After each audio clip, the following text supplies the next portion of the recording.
Right, ఇక big breaking news చూస్తున్నాం. బంగ్లాదేశ్ లో హిందూ మైనారిటీలపై దాడుల పరంపర కొనసాగుతుంది.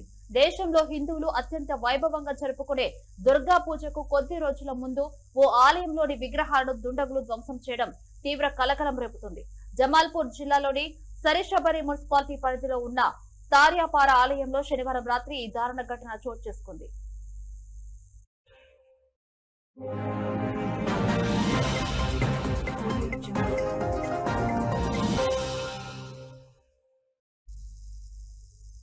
వారం రోజుల వ్యవధిలో ఇలాంటి ఘటన జరగడం ఇది రెండోసారి కావడం గమనార్హం.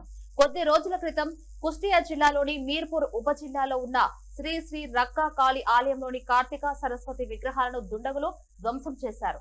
ఆ ప్రాంతంలో విద్యుత్ సరఫరా నిలిచిపోయిన సమయం చూసి ఈ దాడికి పాల్పడ్డారని ఆలయ కమిటీ అధ్యక్షుడు అమరేష్ ఘోష్ తెలిపారు.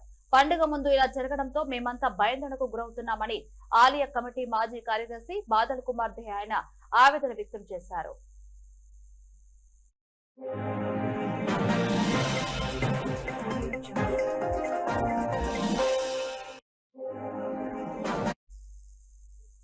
ఈ ఘటనపై సమాచారం అందుకున్న వెంటనే ఘటన స్థలానికి చేరుకున్నామని Sarishabari police station officer in charge Rashidul Hasan తెలిపారు. ఈ కేసుకు సంబంధించి ఇప్పటికే ఒకరిని అరెస్ట్ చేశాం.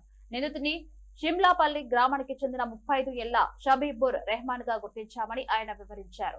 ఆలయ కమిటీ సభ్యులు పోలీసుల కథనం ప్రకారం దుర్గా పూజ కోసం కళాకారులు సిద్ధం చేసిన 7 విగ్రహాలను నిందితుడు ధ్వంసం చేశాడు. శనివారం రాత్రి కళాకారులు వెళ్లిపోయిన తర్వాత ఆలయంలోకి ప్రవేశించి విగ్రహాల తలలు ఇతర భాగాలను విరగొట్టాడు.